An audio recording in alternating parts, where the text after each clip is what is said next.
to the Pawed Crew.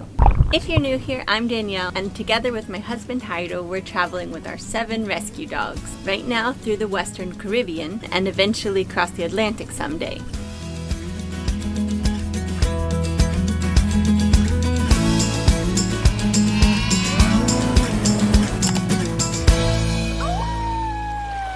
We're here in Roatan, on the west end of the island.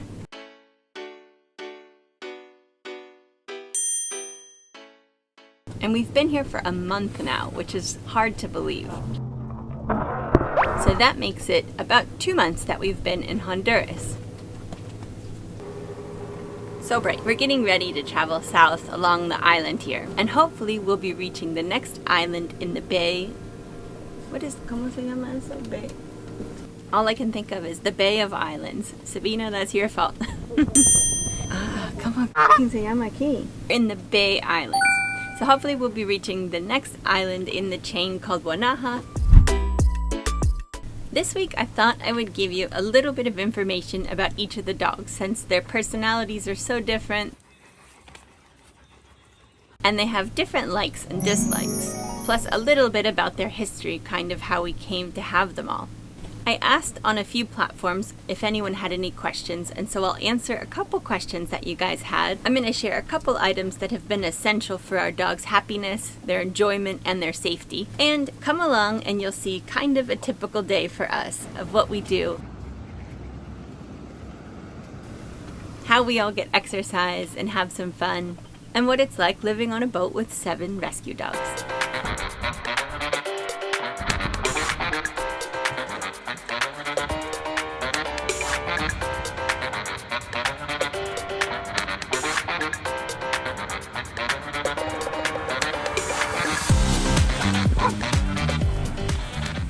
Gomez.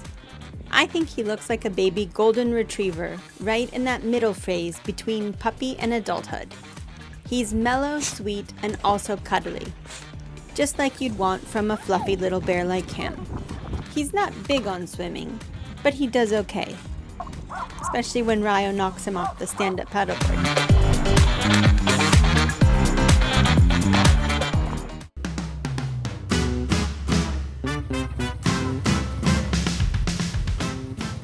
Little Mowgli is our oldest puppy we have. We think he's about 12 years old, and his hobbies include motorcycle riding, quad riding, traveling to the States. Pepper and Mowgli look very much alike. Pepper just has a little more white hair in her face, and always has since she was a puppy. And she is such a little cuddle bug. Once she gets to know someone, her little personality lights right up. There have been raging winds here over the last few weeks. Sometimes 30 and 40 knots from what I hear. We don't have a working wind gauge on board, but that's what we heard from our neighbors and what we've seen on Windy and Predict Wind. And this morning, the wind completely stopped, and it was stifling hot. It's stiflingly hot today. Just so hot. We're grabbing a couple of bottles of wine, a couple snacks, and we're gonna go float behind our friend's boat, Bill and Joanne's trimaran, with our other friends, Paul and Sabina, from their catamaran. A nugget? Oh no, you're gonna make me... Now I just lost the bottle of bubbles. This is not working out very well.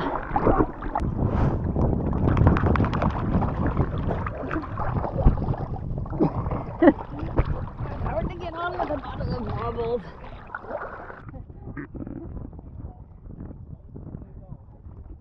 Ryo is gentle, kind, takes care of the others. He's the social ambassador. He's just a perfect boy. You just had to come to the party, huh?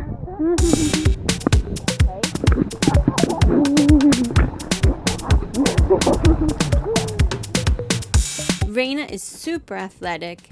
She's sensitive, very cuddly.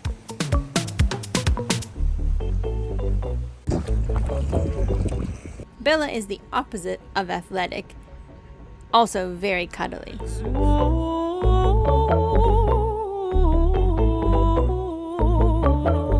Right now there's a nice little breeze, and hopefully this calm will mean tomorrow or the next day when we go to leave and head south, we'll have much calmer seas. Although we would love a little bit of breeze because we really want to get our sails up and actually do some sailing on our sailboat. It's kind of hard to believe, but we've had our boat for almost 2 years. And in that time, we've gotten to do a little bit of exploring around Guatemala and now Honduras, but we haven't had the sails completely up yet. We put up the head sail on our way from Guatemala to Honduras, and that really increased our speed, and it was really comfortable and nice, but we are a little intimidated to get the big sail up, but we're gonna do it. We've really found the difference between Utila and Roatan to be pretty fascinating. We didn't really know what to expect when we got to Utila, but what we found was this charming little island with a local population that all know each other, but a welcoming feeling and a touristy aspect because people come from all over the world to go snorkeling, scuba diving, and free diving the reefs, but still like a feeling like you could stay there for a while. Granted, we haven't gotten to see all of Roatan yet. We're on the west end here, and we've gotten to walk around here quite a bit. And then we did a couple days of errands in cars and taxis where we got to see some of the island. But it just has such a different feel to it. And it has its own kind of beauty. But it definitely feels more resorty. And also taking into account that there are several cruise ships that come in every day, most of the week, it kind of affects the relationship and the feeling of the place. There's gorgeous beaches here, there's been some neat restaurants and places we've been to, and we've really enjoyed it. So if you're coming to the west end of Roatan, you come in, you grab a mooring ball, then you get online, I'll leave the link in the description below, to pay a small fee to help maintain this area. We're paying $50 a week. Something we absolutely love about both places is going snorkeling basically right behind our boat every day. My number 2 pick of the best thing we've bought is the SUP. I really wanted one, but I wasn't sure if I really needed one. I'm glad to say we use it all the time. Paul and Sabina told us that here there were a few turtles that are regularly near a sandy patch, and I am on a mission to spot them. This morning's attempt, they eluded me, but I'll try again this afternoon. And my number 1 thing that I'm so glad that we have is this floating mat. It's a recreation area and an extension of our outdoor space. But it's so much more than that. It could be a lifesaver for the dogs. While we're here on anchor or mooring ball, I can rest easy knowing that they can easily climb out and get to safety. The air has been a mix of like foggy and fiery, and we were told that this is the time of year that they burn the sugar cane. One challenge has been that the grocery store is quite far away. There's a couple markets here close by, and the prices are kind of like you'd expect for a small convenience store as opposed to going to the big supermarket that has tons of stuff. And pretty decent prices, although everything kind of has that island tax.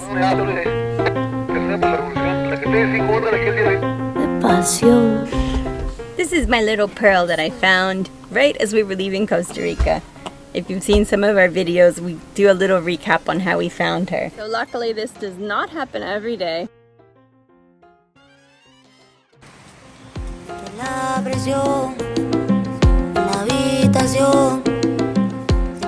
Smells just like vanilla ice cream. Could eat her. She's cute, huh?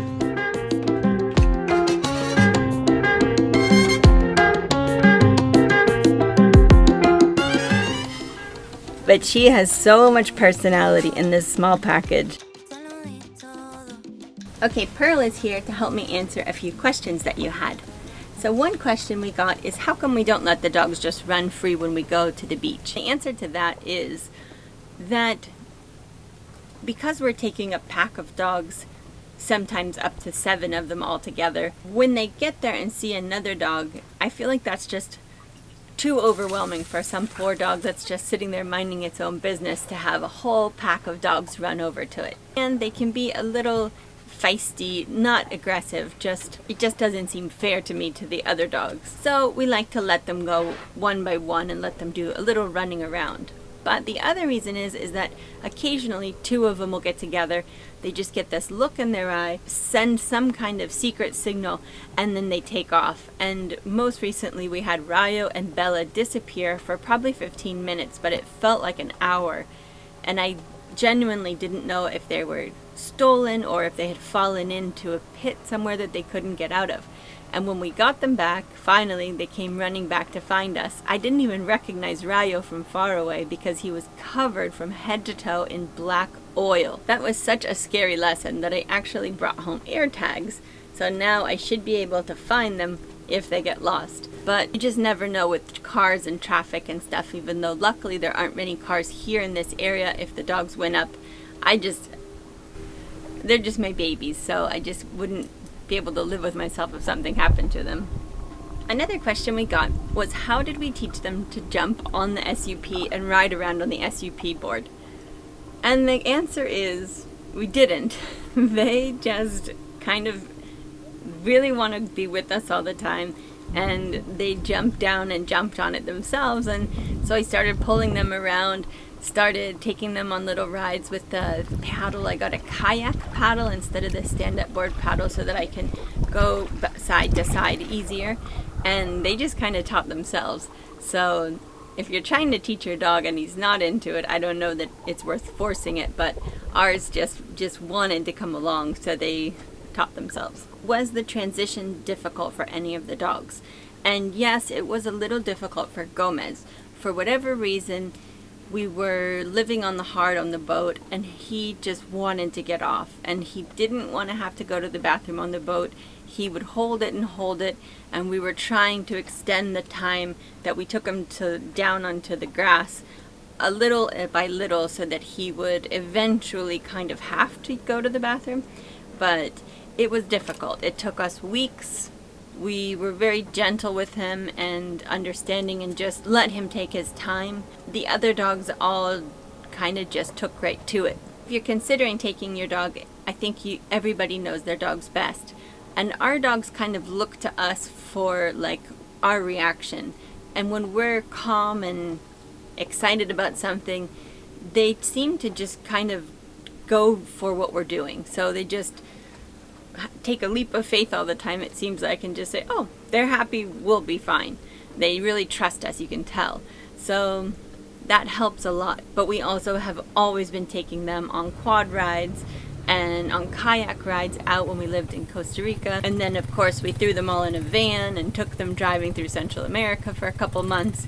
So they kind of are like, whatever we're up to, it's going to be fun.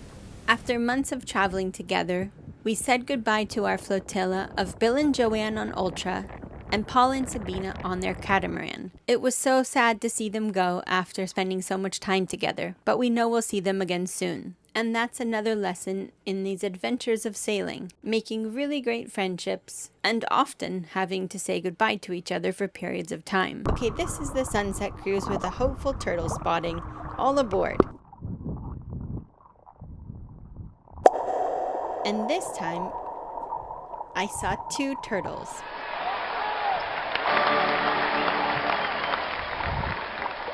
So thank you very much for being here this week.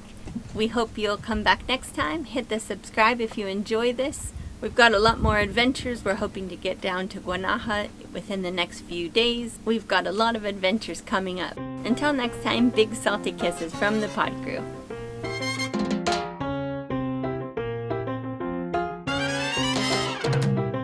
Siente la presión